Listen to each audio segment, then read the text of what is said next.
Hello every one. നമ്മൾ ഇന്ന് discuss ചെയ്യാൻ പോകുന്ന കോൺസെപ്റ്റാണ് സ്റ്റൊക്കാസ്റ്റിക് ഗെയിംസ്.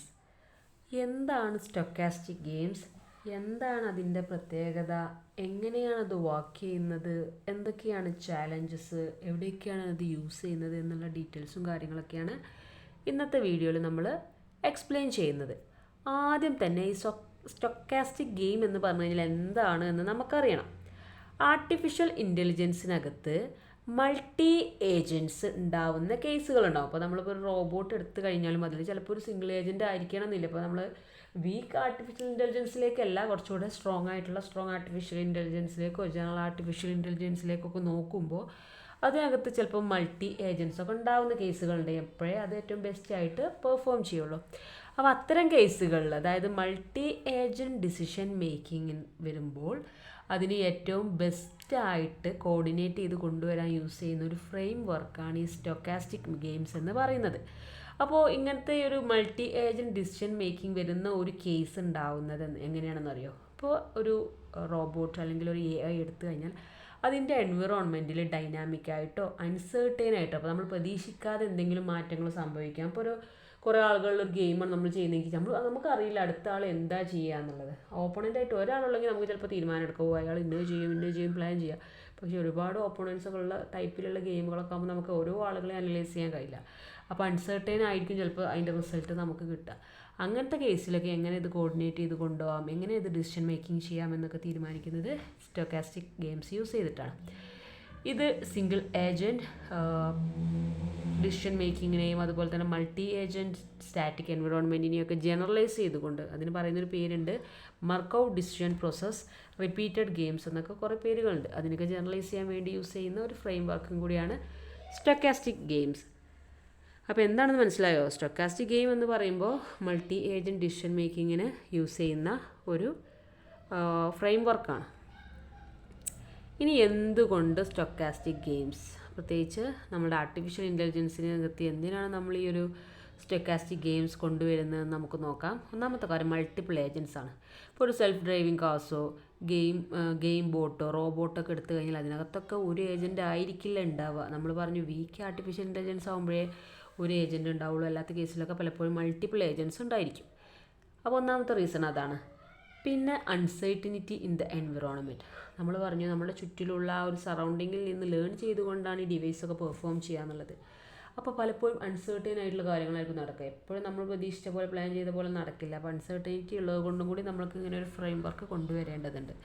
പിന്നെ സ്ട്രാറ്റജിക് ഇൻ്ററാക്ഷൻ, അതായത് ഏജൻസ് മറ്റുള്ളവരുമായിട്ട് ഇൻ്ററാക്ട് ചെയ്ത് പുതിയ കാര്യങ്ങൾ ലേൺ ചെയ്ത് ഇങ്ങനെ വരേണ്ടതുണ്ട്. അപ്പോൾ അങ്ങനത്തെ സ്ട്രാറ്റജിക് ഇൻ്ററാക്ഷൻ നടക്കുന്നത് കൊണ്ടും നമുക്കൊരു ഫ്രെയിം വർക്ക് കൊണ്ടുവരണം.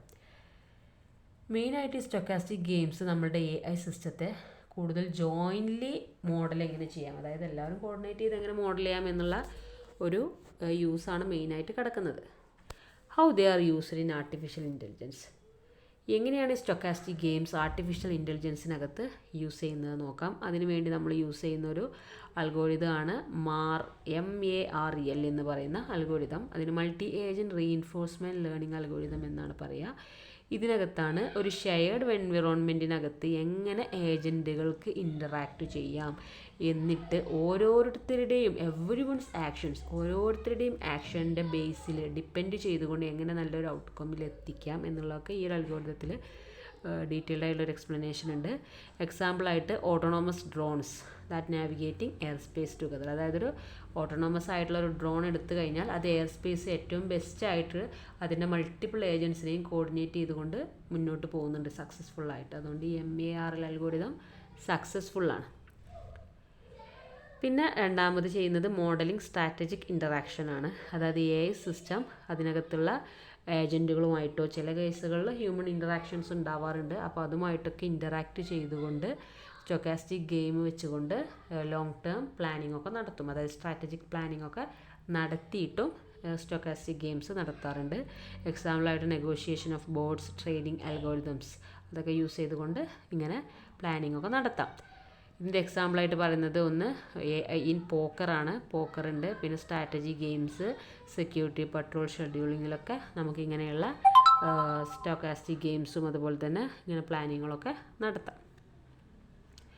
പിന്നെ പ്ലാനിങ് അണ്ടർ അൺസർട്ടിനിറ്റിയാണ്. നമ്മൾ പറഞ്ഞു നേരത്തെ. അപ്പോൾ ഇങ്ങനെ ഒരു സ്റ്റൊക്കാസ്റ്റിക് ഗെയിം എന്നുള്ള ഐഡിയ കൊണ്ടുവരാൻ തന്നെ കാരണം ഇത്തരം അൺസർട്ടിനിറ്റിയാണ്. എൻവിറോൺമെൻറ്റിൽ നടക്കാവുന്ന എന്ത് സാധ്യതകളെയും നമ്മൾ മുന്നിൽ കാണണം.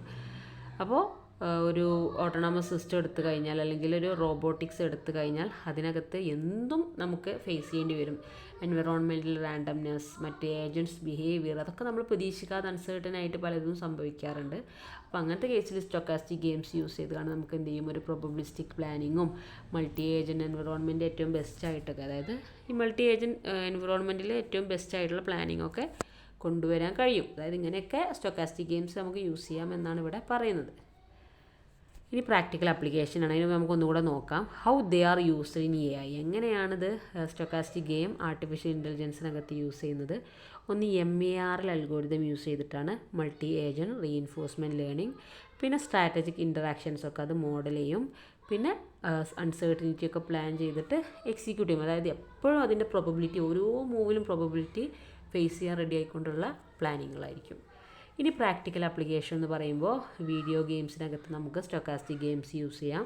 അതായത് നമ്മുടെ ഓപ്പോസിറ്റ് ആയിട്ടുള്ള പ്ലെയേഴ്സിൻ്റെ പ്രോബബിലിറ്റി, അതായത് ഇവരിങ്ങനെയായിരിക്കും മൂവ് ചെയ്യുക, അടുത്ത പ്ലെയർ ഇങ്ങനെയായിരിക്കും എന്നൊക്കെ ഉള്ളത്, അതായത് പ്ലെയർ ഇല്ലെങ്കിൽ പോലും ആ ഒരു ക്യാരക്ടേഴ്സൊക്കെ അഡാപ്റ്റ് ചെയ്തുകൊണ്ട് പെർഫോം ചെയ്യാൻ ഇതിലൂടെ കഴിയും. പിന്നെ ഓട്ടോണമസ് ഡ്രൈവിംഗ് ആണ്. അപ്പോൾ മൾട്ടിപ്പിൾ വെഹിക്കിൾസ് ഉള്ള ഒരു കേസിൽ, അതുപോലെ തന്നെ വെരി റഷ് ആയിട്ടുള്ള ഒരു ഏരിയയിൽ എങ്ങനെ സ്പേസ് നെഗോഷിയേറ്റ് ചെയ്യാം, എങ്ങനെ സേഫായിട്ട് പോകാമെന്നൊക്കെ തീരുമാനിക്കാൻ ഇതിലൂടെ കഴിയും. പിന്നെ റോബോട്ടിക്സ് ആണ്. അതിനകത്ത് മൾട്ടി റോബോട്ട് കോർഡിനേഷൻ ഉണ്ടായിരിക്കും, കോപ്പറേഷനും ഉണ്ടായിരിക്കും. പിന്നെ സൈബർ സെക്യൂരിറ്റിയാണ്. അതിനകത്ത് അറ്റാക്കേഴ്സിനെയും ഡിഫൻഡേഴ്സിനെയൊക്കെ മോഡൽ ചെയ്ത് കൊണ്ടുവരാൻ കഴിയും. പിന്നെ സ്മാർട്ട് ഗ്രിഡ്സ് ആണ്. നമുക്ക് ഈ ഇലക്ട്രിസിറ്റി പോലെയുള്ള എനർജി ഏജൻസുമായിട്ട് കോമ്പീറ്റ് ചെയ്യാൻ കൊണ്ടുവരുന്നൊരു ഐഡിയ ആണ്. അത് പ്രൊഡ്യൂസേഴ്സിനെയും കൺസ്യൂമേഴ്സിനെയൊക്കെ യൂസ്ഫുൾ ആവുന്ന രീതിയിൽ ഈ സ്റ്റൊക്കാസ്റ്റിക് ഗെയിംസ് അതിനകത്ത് യൂസ് ചെയ്യാൻ കഴിയും. ഇനി ചാലഞ്ചസ് എന്തൊക്കെയാണെന്നാണ് പറയുന്നത്. സ്റ്റൊക്കാസ്റ്റിക് ഗെയിംസ് യൂസ് ചെയ്യുമ്പോൾ ഉണ്ടാകുന്ന ചാലഞ്ചസ് ഒന്ന് സ്കേലബിലിറ്റിയാണ്. നമ്മൾ പറഞ്ഞു എൻവിറോൺമെൻറ്റിനകത്ത് എന്ത് ചേഞ്ച് ഉണ്ടാകും, പെട്ടെന്നായിരിക്കും മാറ്റം വരും, സ്റ്റേറ്റിന് മാറ്റം വരും, ആക്ഷന് മാറ്റം വരും, ക്വിക്കായിട്ട് ചേഞ്ചസ് വരും, പുതിയ പുതിയ ഏജൻറ്റുകളായിട്ട് ഇൻട്രാക്ഷനൊക്കെ വരും. അപ്പോൾ സ്കേലബിലിറ്റി നമുക്ക് കൊണ്ടുപോകാൻ കഴിയില്ല. ഒരേ ടൈം ഇങ്ങനെ ഒരു രീതിയിൽ ഇങ്ങനെ വ്യാപിച്ച് പോകാൻ കഴിയില്ല. അതവിടെ ഇങ്ങനെ സ്റ്റക്കായി പോകും. അപ്പോൾ എന്ത് ചെയ്യണം, അതൊക്കെ സോൾവ് ചെയ്ത് കൊണ്ടുപോകണം. പിന്നെ നോൺ സ്റ്റേഷനാരിറ്റിയാണ്. അതായത് ഓരോ ഏജൻറ്റും എൻവിറോൺമെൻറ്റിൽ നിന്നുണ്ടാവുന്ന കാര്യങ്ങളിൽ നിന്ന് അഫക്റ്റ് ചെയ്യുന്നത് എന്താണോ അതിൽ നിന്ന് ലേൺ ചെയ്യിക്കുകയായിരിക്കും. അത് പലപ്പോഴും മറ്റുള്ള ഏജൻറ്റുകൾ അഫക്റ്റ് ചെയ്യും. അപ്പോൾ ഇന്ന ഒരു ഏജൻറ്റ് 1 എന്നുള്ള ആൾ ഒരു കാര്യം ഇങ്ങനെ ലേൺ ചെയ്യുന്നത് അതിൻ്റെ എക്സ്പീരിയൻസ് നിന്നായിരിക്കും. ചിലപ്പോൾ ബാഡ് എക്സ്പീരിയൻസ്, ഒരു വേസ്റ്റ് എക്സ്പീരിയൻസ്, അതിൽ നിന്ന് എക്സ്പീരിയൻസ് ചെയ്യുന്നു എന്ന് പറയുമ്പോൾ അപ്പുറത്തുള്ള ഏജൻറ്റുകളെയൊക്കെ അത് ബാധിക്കുന്നുണ്ട് എന്നുള്ളത് വലിയൊരു പ്രശ്നമാണ്. പിന്നെ ഇക്വിലിബ്രിയം കമ്പ്യൂട്ടേഷനാണ്. അതായത് നമ്മൾ എത്രയൊക്കെ പറഞ്ഞാലും നമ്മൾ ജനറലൈസ് ചെയ്യുമ്പോൾ ഒരു ഇക്വിലിബ്രിയം അവിടെ ഫോം ചെയ്തിട്ടുണ്ടാവില്ല. ഇക്വിലിബ്രിയം പറയുമ്പോൾ ഒരു എന്താ പറയുക, സന്തുലിതാവസ്ഥ പറയില്ല, ഇക്വിലിബ്രിയം സ്റ്റേജിലേക്ക് അത് എത്തൂല. പിന്നെ പാർഷ്യൽ ഒബ്സർവബിലിറ്റിയാണ്. എന്തൊക്കെയായാലും ഒരു ഏജൻറ്റിനെ എടുത്ത് നോക്കുമ്പോൾ അതിനൊരിക്കലും ഫുൾ നോളജ് ഉണ്ടാവില്ല. മറ്റുള്ളവരുടെ ആക്ഷൻസ് എന്താണെന്ന് എത്രയൊക്കെ നമുക്ക് അറിയാൻ കഴിഞ്ഞാലും അതിനൊരു ലിമിറ്റ് ഉണ്ട്. സോ അത് വലിയൊരു പ്രശ്നമാണ്. അതിന് നമ്മൾ പാർഷ്യൽ ഒബ്സർവബിലിറ്റി എന്ന് പറയും. ഇത്രയാണ് സ്റ്റൊക്കാസ്റ്റിക് ഗെയിമിലുള്ള ചാലഞ്ചസ്. അപ്പോൾ നമുക്കൊന്നും കൂടെ നോക്കാം. നമ്മൾ എന്താ പറഞ്ഞത്, സ്റ്റൊക്കാസ്റ്റിക് ഗെയിമാണെന്ന് പറഞ്ഞത്. ആർട്ടിഫിഷ്യൽ ഇൻ്റലിജൻസിനകത്ത് നമ്മൾ യൂസ് ചെയ്യുന്നൊരു ഫ്രെയിം വർക്കാണ് ഈ സ്റ്റൊക്കാസ്റ്റിക് ഗെയിം എന്ന് പറയുന്നത്.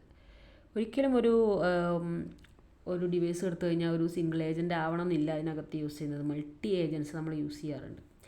അപ്പോൾ അങ്ങനത്തെ കേസുകൾ വരുമ്പോൾ ഡിസിഷൻ മേക്കിംഗ് ബുദ്ധിമുട്ടാവും. നമ്മൾ പ്രതീക്ഷിക്കാതെ അൺസർട്ടനിറ്റി ഒക്കെ ഉണ്ടാവും എൻവിറോൺമെൻറ്റിൽ. അതൊക്കെ സോൾവ് ചെയ്യാൻ വേണ്ടി യൂസ് ചെയ്യുന്ന ഒരു ഫ്രെയിം വർക്കാണ് സ്റ്റൊക്കാസ്റ്റിക് ഗെയിം എന്ന് പറയുന്നത്.